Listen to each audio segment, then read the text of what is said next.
So what are we really looking at with that sentencing? As Gary said, it could be right now up to 15 years. Let's go to Katie Cherkasky, the former federal prosecutor, also Tom Dupree, the former Deputy Assistant U.S. Attorney General. Tom, begin with you on what you think an appropriate sentence or one ultimately that will be handed down here. Neil, I think the likeliest outcome is a sentence in the middle range. I would be very surprised if the judge went all the way up to 15 years. I know the prosecution has said they are going to push for sentence enhancements and really urge the judge to impose a stiff sentence. But I think when you look at the totality of the facts here, the nature of the trial, the nature of the charges, the testimony we heard, I would be very surprised if the judge went all out and imposed anything close to the 15-year potential maximum in this case. I think it'll be less. Katie, how do you think the defense handled this case? Well, the defense handled the case with the facts that they had. And I think that, as we all know, in criminal law, as a defendant, anything you say can and will be used against you. And in this case, there was a question about whether this mistake was something that was forgivable or whether it was something that crossed over into the criminal realm. And we have the footage of Kim Potter from the very beginning saying, unfortunately, she believes she is going to prison for this. And perhaps that was, in fact, used against her in some way in this case. So the defense did what they could to put on the case that this was a mistake and that it was an understandable and even forgivable mistake. But the jury decided that the line had, in fact, been crossed over into the criminal realm, unfortunately, for Kim Potter.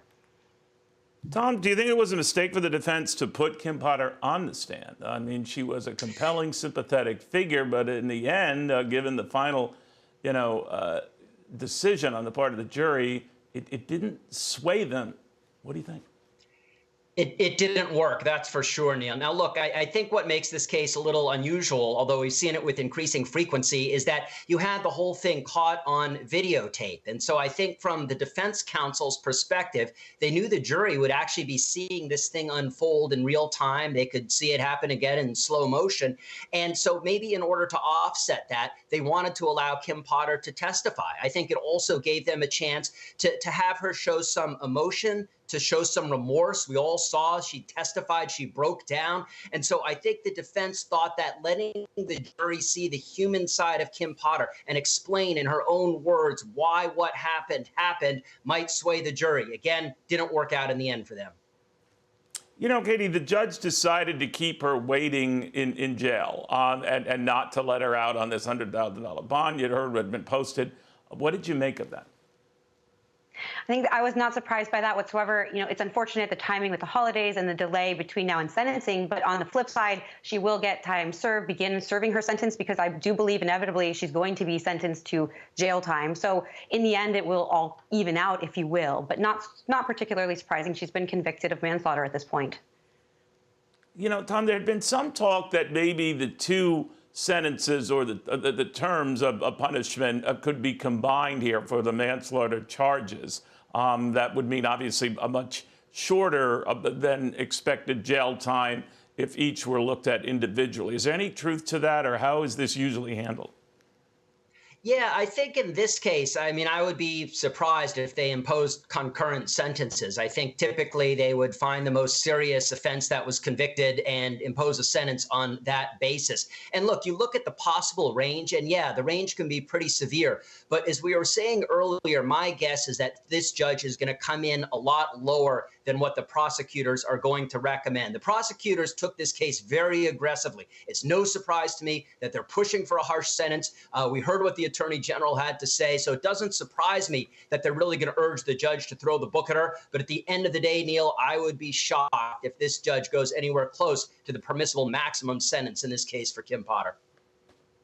Katie, much has been made, again, going back to Kim Potter and her time on the stand and her crying, that she was a sympathetic figure.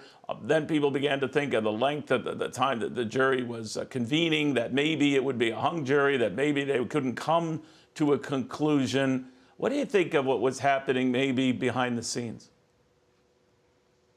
Well, we're always curious about what juries are doing and try to read into their actions or inactions while we're waiting for a verdict. But really, there's not a whole lot that we'll probably ever really know, barring some sort of allegation of egregious misconduct in the jury room, the jurors all confirmed that this was their final unanimous verdict. They each individually said that in the courtroom. And so I think that it's a difficult decision because, like I said earlier, this was a spectrum-based case of, is this mistake something that's understandable under the circumstances, or does it cross over into that criminal realm? And that was something that only the jury had the authority to decide. And I think it could have been a very close call for some of these folks, but they did, in fact, come to that unanimous decision here, as we know right now. Tom, I apologize, Katie. Tom, it is very likely that this case will be appealed. Then the question becomes on what grounds and what odds do you give the defense?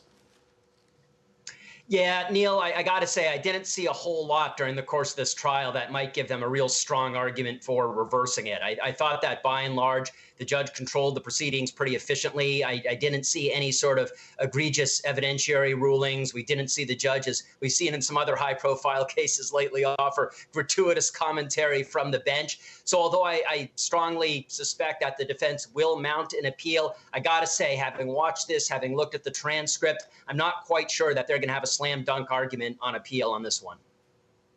Guys, I want to thank you both very, very much, Katie Cherkasky and Tom Dupree. Hey, Sean Hannity here. Hey, click here to subscribe to Fox News YouTube page and catch our hottest interviews and most compelling analysis. You will not get it anywhere else.